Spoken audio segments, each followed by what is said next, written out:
Mas sem dúvida que as avaliações, elas conversam. Então, na minha visão, é o seguinte, ó, o salário que a pessoa ganha significa a responsabilidade que ela tem. O bônus que ela ganha significa o resultado que ela entregou. Então, uma coisa é a responsabilidade que ela tem, a outra coisa é o resultado que ela entregou. Tem um único objetivo, esse processo de feedback e avaliação de desempenho, é contribuir para que ela se desenvolva. Você vê como é que ela está performando, você prepara um plano de ação, que é mais uma consequência possível, do quais são os próximos passos. Se ela foi muito bem, como é que ela faz para ensinar os outros? Como é que ela faz para manter essa performance que já está muito boa? Porque quando você vai muito bem, a responsabilidade aumenta. Se você não está bem, qual que é o seu plano de recuperação? O que você precisa treinar? O que você precisa estudar? O que você precisa mudar de comportamento? Então, você tem um plano de ação a partir dali também. Então, todas as vezes que eu vi uma empresa colocando uma gestão de consequência, ou seja, a pessoa preencheu o formulário e viu que isso gerou um aumento de salário, gerou uma demissão, eventualmente, gerou um treinamento, gerou um bônus, gerou qualquer coisa a partir dali, uma conversa franca, que a pessoa possa, com calma, passar pelos pontos e o gestor conseguir conduzir isso de uma forma positiva, normalmente, culturalmente, entende-se que esse é um processo importante para dar valor. Se é só mais um papel para o pessoal preencher, aí fica meio que fazendo para inglês ver.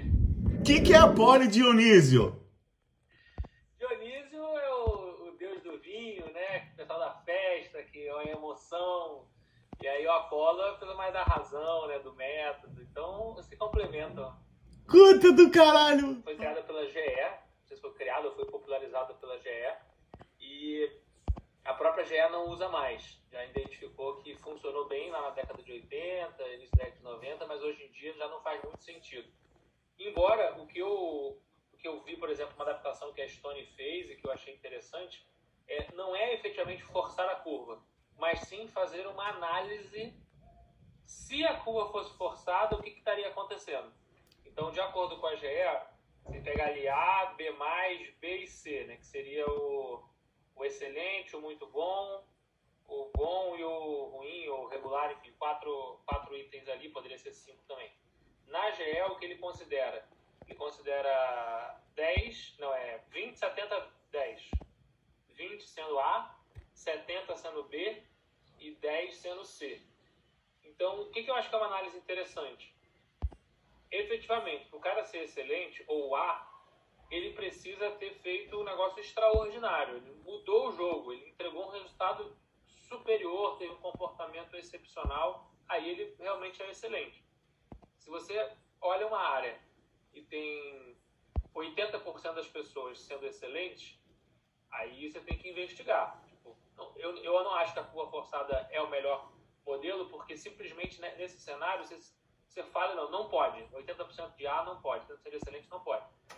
Mas aí você vai investigar, falar, realmente, pessoal, mudou o jogo, realmente foi um negócio extraordinário, realmente quadruplicou o faturamento, quintuplicou a lucratividade. Ah, beleza, aí todo mundo realmente foi excelente. Ótimo. A probabilidade disso acontecer é baixa. Então, tem esse aspecto educativo mesmo, que o Cris falou, que é, na hora que nós temos essa tendência de sempre avaliar mais positivamente, e, não, na avaliação de desempenho aqui eu vou colocar que está excelente, mas não vou querer dar o bônus para ele, não. Mas por quê? Não, porque aí você vê o porquê, a decisão mesmo de não querer dar o bônus é a avaliação real. Eu não quero ficar mal com a pessoa, isso é uma coisa meio cultural nossa, não tem jeito. Mas, então, acho que essa análise de curva forçada acho que vale a pena, para então você falar, olha, não tá bom, vamos dar uma ajustada aqui. Não porque precisa forçar a curva, mas sim porque isso está me dando um indicador de que efetivamente não é exatamente a melhor avaliação que foi feita. Por isso a importância de ter um comitê. Na hora em que você finalizou, todo mundo preencheu a avaliação, você vai para um comitê formado pelos líderes, pelas pessoas e tal. Com isso, vocês conseguem, inclusive até educativamente, ver, vem cá, por que você deu essa nota? Ah, mas eu dei por isso. Tá faltando um argumento aqui, tá faltando... Ah, não, beleza, tá bem fundamentado. Então, realmente, comparativamente, isso que o Rafael falou, a ideia da GE era realmente subir a barra. Se você é excelente, mas tem outras 10 pessoas na sua área que fizeram ainda mais do que você, então o seu excelente ele é comparativo e relativo, né? Porque você é excelente em absoluto, mas quando você compara com os outros 10 que fizeram ainda mais, a barra está muito alta. Então, o modelo envolve isso. Você pode ser espetacular, mas se alguém está conseguindo ser mais espetacular do que você, gera esse peer pressure. O que eu acho que na década de 80 funcionou bem. Hoje em dia é um negócio muito subjetivo, porque você não consegue estabelecer muito bem a meta, porque toda hora muda, vem a pandemia, vem a incerteza, vem a nova tecnologia, vem o concorrente. Então, para que você possa dizer que a pessoa é espetacular, você tem que ter um parâmetro de medição muito claro. E a característica dos negócios atuais não é uma clareza tão forte assim. Então, fica uma avaliação que acaba transparecendo um senso de injustiça do que efetivamente algo que tem como objetivo contribuir para performance e para a pessoa se desenvolver. E aí, acho que é importante também dizer, além dessa questão do comitê, que é quem vai calibrar, é um comitê de calibração para ajustar. Eu concordo com o Pedro nessa questão do meio termo. Eu vejo que ou você tem que ter uma escala par. Porque a tendência é o pessoal colocar no meio termo ali. Então, ou você coloca 4 ou coloca 6. 6 talvez seja muito, né? Fica mais um índice aí. Então, você poderia ter 4, que seria equivalente ao muito bom, bom, regular e insuficiente. E teria uma categoria especial do muito bom, que, sei lá, aí sim seria uma meia dúzia de pessoas que efetivamente mudaram o jogo, que pode ter um semestre que não tenha ninguém, pode ter um semestre que tenha uma pessoa, que tenha 2, que tenha 3, mas que efetivamente ali você está reconhecendo como sendo um muito bom, um asterisco que seria excelente. Essa é uma possibilidade, porque deixando ali o excelente, a tendência é um gestor mais bonzinho, colocar um monte de gente de excelente, um gestor mais carrasco, vai botar ninguém de excelente também. Então, é tentar ter um pouco dessa questão educativa para o pessoal entender qual que é a régua de medição. E outro ponto importantíssimo também é que ninguém é excelente ou ninguém é ruim, ninguém é regular. Mas sim, as pessoas foram excelentes ou foram bons no semestre passado. Então, essa questão de a pessoa, então agora é uma pessoa... Não, você teve um desempenho neste semestre que foi avaliado como bom. Nesse próximo semestre agora, o jogo começou de novo. Vamos buscar aí a próxima performance. Então, essa diferença é sutil, mas é importante também deixar muito claro, que aí você evita rótulos também. Evita rótulos, a pessoa é aquilo. Não, nós avaliamos aqui por esses fatos, dados, meta, comportamentos que você teve esse desempenho. O que mudou um pouco foi a forma como você vai abordar, mas os valores, os princípios, a busca por performance, isso continua. Só que a forma que você falou um pouco mais dura, eu estava acostumado, não tinha problema, agora talvez tenha mudado um pouquinho.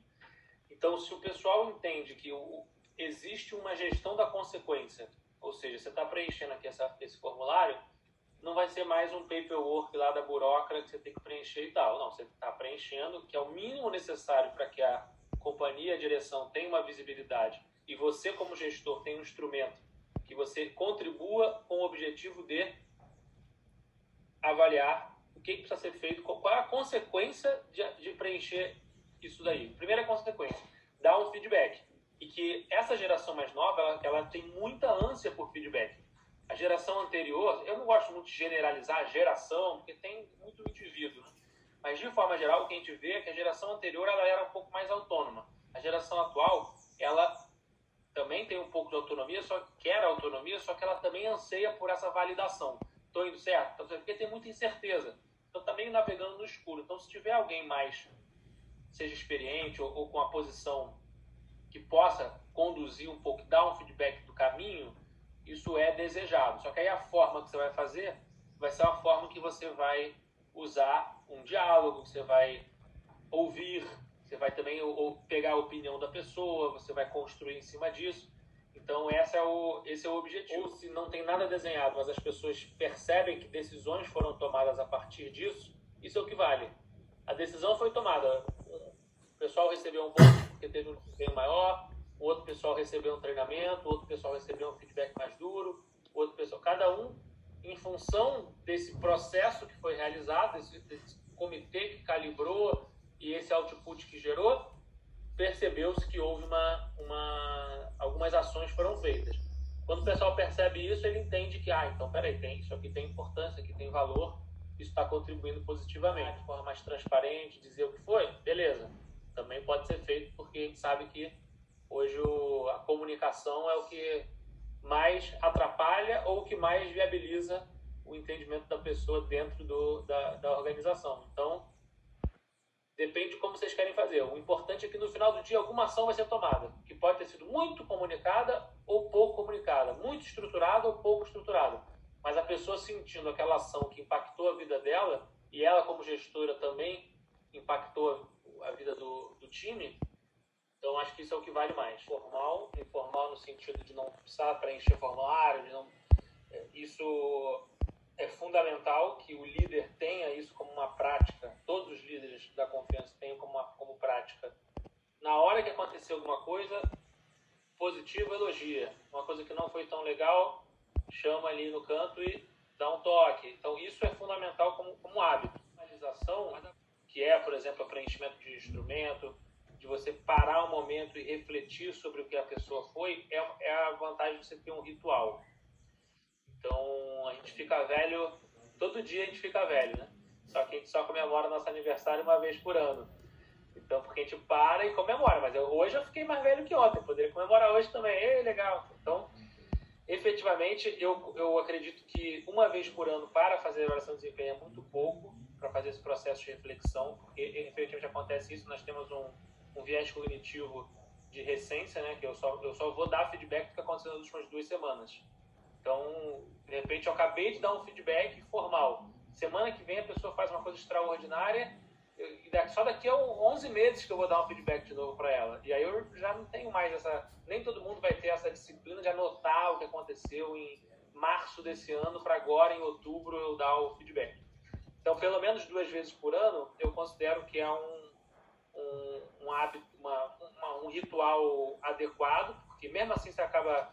6 meses é muito tempo, mas também para não burocratizar demais, eu gosto dessa ideia de fazer um mais formal e um tipo check-in semi-formal, mais o segundo, em que você não tem que preencher o negócio inteiro, mas pelo menos existe uma versão light do processo.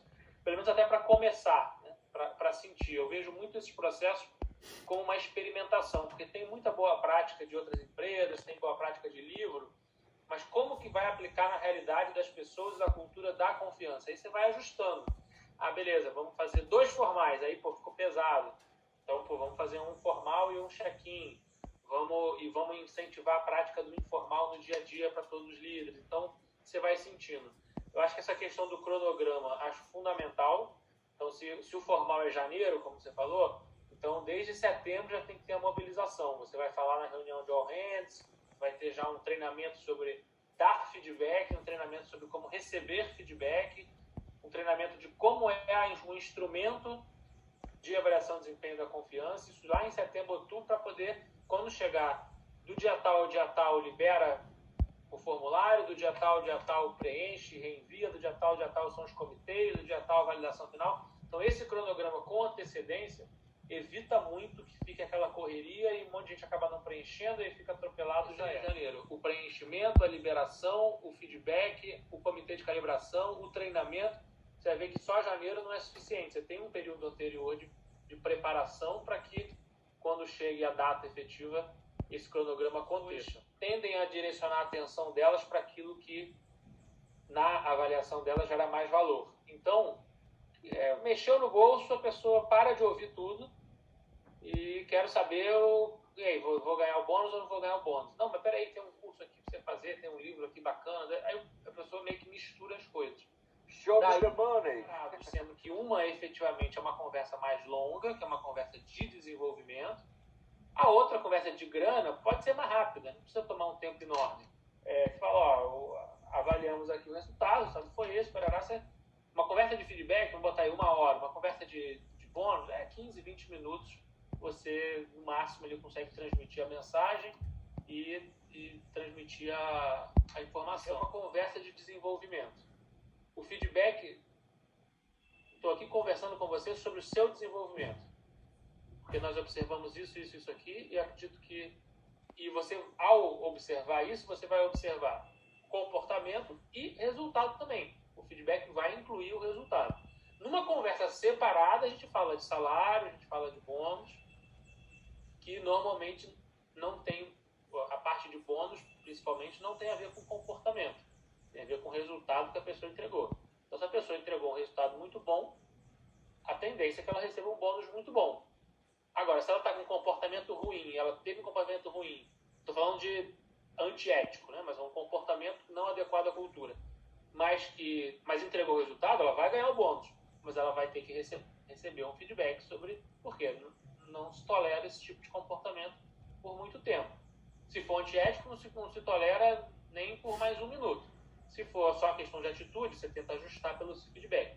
Essa conversa, por ser uma conversa mais de people skills, é uma conversa mais lenta e mais difícil, às vezes, do gestor conduzir.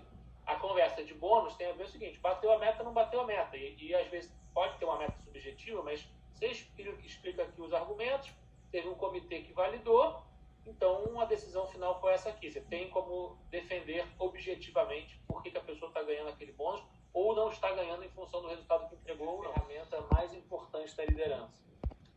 E é também uma construção entre quem dá e quem recebe.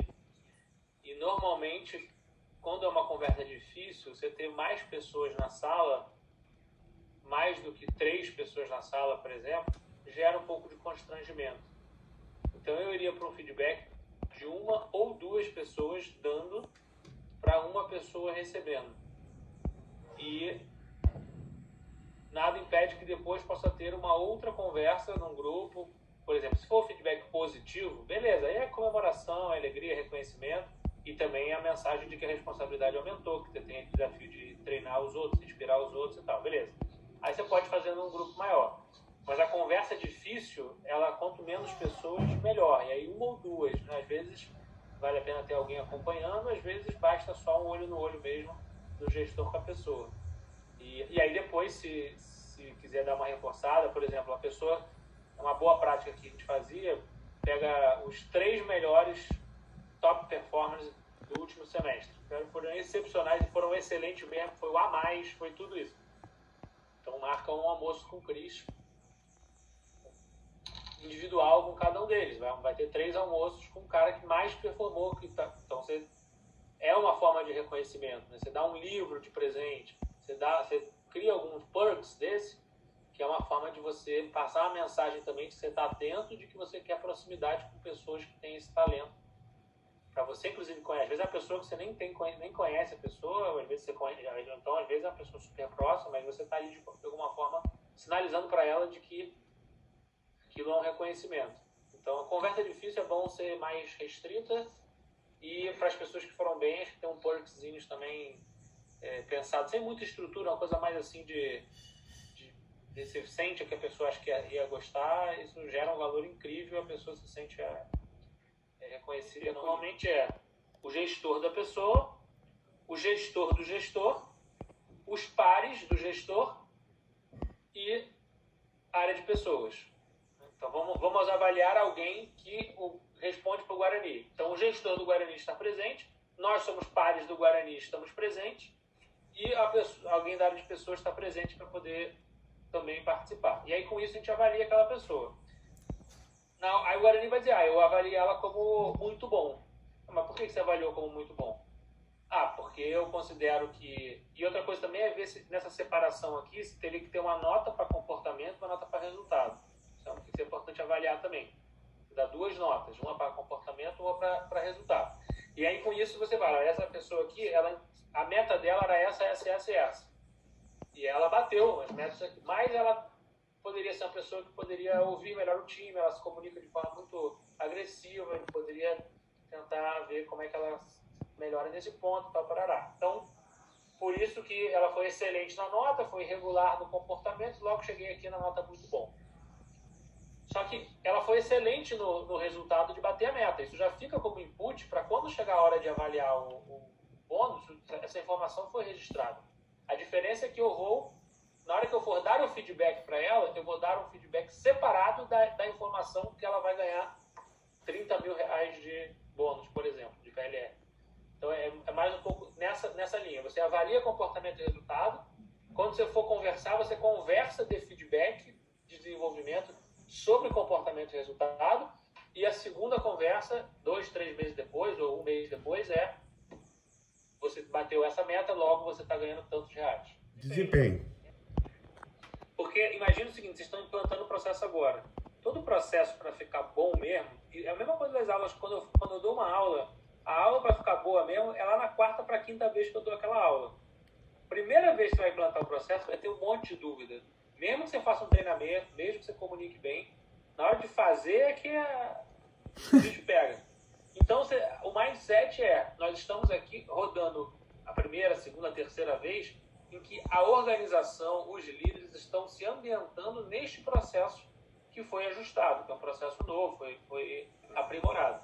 Então, vai usar o comitê de calibração com o objetivo de educar, de, inclusive, se autoeducar também, tipo, que tipo de avaliação a gente quer, esse comportamento dessa pessoa aqui, essas evidências que estão sendo trazidas, esses fatos, esses números, esses dados, nós vamos avaliar como nós aqui coletivamente. Você, Guarani, avaliou como regular, mas será que é regular mesmo? Essa situação dessa pessoa, então você vai dedicar um tempo até maior do que nesse primeiro momento. Depois, com o tempo, todo mundo já vai estar com o entendimento alinhado. Na terceira, quarta vez que vocês fizerem, talvez dure a reunião menos tempo. Mas eu já fiz reunião de avaliação de desempenho que durou 8 horas na Estônia. 8 horas de reunião. Porque a gente teve um cuidado e um carinho de avaliar profundamente cada ser humano que estava ali, para conseguir, inclusive, alinhar o entendimento da régua de avaliação com todos que estavam avaliando. E aí, com isso, nós chegamos ao resultado. Beleza, todo mundo entendeu, isso aqui não tá... Vamos almoçar agora para a gente voltar a refletir sobre isso. Vamos voltar aqui, não sei o quê. Aí, fechou ali Depois as reuniões passaram a durar 2 horas. Mais para frente. O que está acontecendo? São indícios que você vai pegando também. E, às vezes, isso é até mais importante do que a nota final. Boa! A nota final é apenas Agora, esse tipo de coisa, quando você pega, você seta a cultura. Isso, tem a variável perfeito. de comportamento, orgulho e pertencer, agilidade, foco no cliente, e aí tem a explicação aqui embaixo, né? Então tem a explicação, e o ideal é que tenha um espaço para a pessoa dar exemplo, né? Explicar em que atitude. Boa. Os combinados de entrega, né? Qual é a meta que a pessoa tem de resultado? Porque a parte técnica, ela é um meio para se chegar na finalidade, que é entregar o resultado. Eu, por exemplo, jogo xadrez, adoro jogar xadrez. É uma habilidade técnica que eu tenho, jogar xadrez. Dá para melhorar? Com certeza dá para melhorar. Agora, o que isso vai contribuir para o meu resultado, que eu, talvez pouco, talvez indiretamente e tal. Então, a ferramenta, a questão técnica, as habilidades técnicas, elas são meio para se chegar naquela meta. Então, qual é a meta que foi combinada com a pessoa? A meta era vender tanto. E aí a pessoa não vendeu. Beleza, então agora vamos ver por que não bateu a meta. Porque ela precisa melhorar em negociação, precisa melhorar em técnicas de venda, precisa melhorar no sistema de CRM que ela não sabe usar e por aí vai. Mas a meta é o que você está avaliando. Aí quando você for tentar investigar o porquê de não bater a meta ou o porquê de ter batido a meta, é que você avalia as ferramentas. Então, da mesma forma que você colocou aqui 6 itens para serem avaliados de comportamento, teriam também as 3 a 5 metas que a pessoa teve no semestre. E aí é feita uma apuração também disso. O mais importante, na minha visão, é estar muito claro o seguinte: a autoavaliação, a pessoa se preenche em relação ao comportamento e à meta. O gestor preenche para o liderado. Todos os liderados, se bateu a meta, se não bateu a meta e se o comportamento está adequado. E o liderado preenche em relação ao líder, em relação ao comportamento do líder. Os pares já tem um pouquinho menos de visibilidade, mas dá para dar opinião sobre o comportamento, na maioria dos casos, não em todos. Normalmente a gente deixa como opcional para o par preencher do par. E a pesquisa de clientes e fornecedores é um outro instrumento, não é o mesmo instrumento de avaliação de desempenho. Porque aí você teria que avaliar o que seria o resultado. Seria o seguinte: a menina de compras atende todo mundo, a área de pessoas atende todo mundo, do departamento pessoal atende todo mundo, de infra interna atende todo mundo. Então você tem que ver qual o serviço que é prestado por essas áreas e você tem que avaliar como se fosse um NPS do serviço que foi prestado para você. Fica um pouquinho mais complexo. Então talvez seja legal botar num segundo momento. Porque o que vai acontecer não consigo saber se a menina de compras tem sustentabilidade no dia a dia dela. Eu interajo aqui com ela só uma coisa mais prática. Eu consigo dizer se ela está me atendendo ou se não está me atendendo. Agora, se ela está prezando pela melhoria contínua, eu não sei dizer. Então, acho que talvez precisa amadurecer um pouco mais o processo, de repente fazer uma pesquisa separada daqui a 2 ou 3 ciclos para contemplar. A gente fez isso na Stone também depois de muitos anos, de uns 3, 4 anos rodando a avaliação de desempenho, que a gente colocou a pesquisa de cliente interno. A primeira e a segunda versão foram bem ruins, a terceira já foi um pouquinho melhor. Então eu começaria focando na autoavaliação, o gestor para o liderado e o liderado para o líder. Então o líder para o liderado e o liderado para o líder. Os pares e os clientes internos deixa de opcional, que aí quem quiser preencher, preenche, mas a prioridade é fazer com que o líder consiga avaliar bem. Por isso que você precisa do comitê para, inclusive, calibrar o que o líder fez, para educar o líder para ele avaliar bem e o liderado também saber receber feedback. Então, acho que essa seria a prioridade nesse momento, na minha visão.